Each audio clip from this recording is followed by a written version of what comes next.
నేను doctor Ravichandra, senior consultant endodontist, FMS dental hospital, Hyderabad.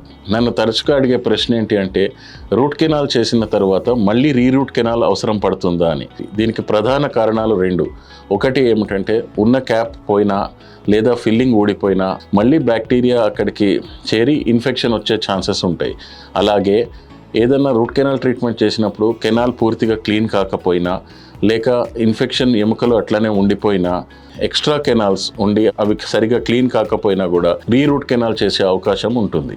Root canal treatment fail అవుతుంది అనటానికి ముందే మన వార్నింగ్స్ లాగా కానీ వస్తాయా అని పేషెంట్స్ అడుగుతారు. తింటున్నప్పుడు నొప్పి రావటం కానీ, ఏదైనా చిన్న వాపు రావటం, ఆ వాపు నుంచి చీము రావటం కానీ, అటువైపు ఆహారం తినకపోవటం కనుక చేస్తూ ఉంటే చేసిన రూట్ కెనాల్ ట్రీట్మెంట్ పనులో ఏదో ప్రాబ్లం ఉంది అని అర్థం. కొంతమంది పేషెంట్స్ నన్ను అడుగుతూ ఉంటారు, ఫెయిల్ అయిన రూట్ కెనాల్కి మళ్ళీ రీరూట్ కెనాల్ చేయించుకోవటం అవసరమా, లేకపోతే తీయించేసుకోవటం బెటరా అని. నేను చెప్పే సలహా ఏంటంటే, రీరూట్ కెనాల్ చేయించుకోవటం వల్ల పన్నుకి లైఫ్ ఇచ్చి పన్నుని కాపాడుకోవచ్చు.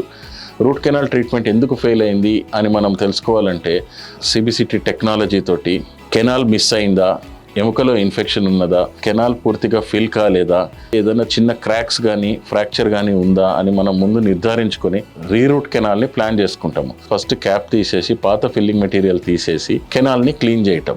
అడ్వాన్స్డ్ మైక్రోస్కోపిక్ టెక్నాలజీ తోటి సిబిసిటీ టెక్నాలజీ ఉండటం వల్ల మనకి ఏ కెనాల్ మిస్ అయింది, ఆ కెనాల్ ఎక్కడున్నదని ముందుగానే మనము తెలుసుకోగలుగుతాము. కరెక్ట్గా లొకేట్ చేసి క్లీన్ చేసి మనం సక్సెస్ రేట్ని పెంచవచ్చు. ఒక్కొక్కసారి ఇన్ఫెక్షన్ బాగా ఎక్కువ ఉన్నట్లయితే advanced lasers like diode laser కానీ, ఎన్డి యాగ్ లేజర్ కానీ, ఎర్బిఎం యాగ్ లేజర్ కానీ ఉపయోగించుకొని ఇన్ఫెక్షన్ని తగ్గించుకునే ఛాన్స్ ఎక్కువ ఉంటుంది. రీరూట్ కెనాల్కి నార్మల్ రూట్ కెనాల్కి ఎన్ని విజిట్స్ పట్టచ్చు అని చాలామంది అడుగుతుంటారు. రెగ్యులర్ రూట్ కెనాల్కి రీరూట్ కెనాల్కి 1 లేదా 2 అపాయింట్మెంట్స్ ఎక్కువ పట్టచ్చు. ఎందుకనంటే క్రానిక్గా ఉన్న ఇన్ఫెక్షన్స్ అంత తొందరగా తగ్గవు. ఒక్కొక్కసారి కెనాల్లో మెడికేషన్ పెట్టి కొన్ని రోజులు డాక్టర్ గారు వదిలేస్తారు. కెనాల్ పూర్తిగా స్టెరిలైజ్ అయింది లేదా కెనాల్లో ఇన్ఫెక్షన్ లేదు అని నిర్ధారించుకున్న తర్వాత కెనాల్ ఫిల్ చేయటం జరుగుతుంది. 1 లేదా 2 అపాయింట్మెంట్స్ ఎక్కువ తీసుకొని సక్సెస్ రేట్ బాగా పెరుగుతుంది. ఫ్యూచర్లో ఫెయిల్ అయ్యే ఛాన్స్ చాలా తక్కువగా ఉంటుంది. రీరూట్ కెనాల్ ట్రీట్మెంట్కి సక్సెస్ రేట్ ఆల్మోస్ట్ 95 to 100% ఉంటుంది.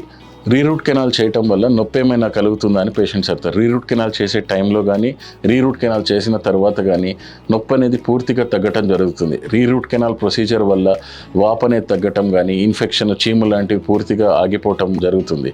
అనుకున్నట్టుగా ఎటువంటి నొప్పి లేకుండా లోకల్ ఎనస్థీషియా ఇచ్చి రీరూట్ కెనాల్ ట్రీట్మెంట్ అనేది చేస్తారు. ఫైనల్గా నేను చెప్పదలుచుకుంది ఏంటి అని అంటే, రీరూట్ కెనాల్ ట్రీట్మెంట్ చేసుకోవటం వల్ల పన్నుని మనం కాపాడుకోవచ్చు. అడ్వాన్స్ టెక్నాలజీ తోటి ఎఫ్ఎంఎస్ డెంటల్ హాస్పిటల్లోని సీనియర్ కన్సల్టెంట్స్ రీరూట్ కెనాల్ని చాలా సక్సెస్ఫుల్గా చేస్తారు.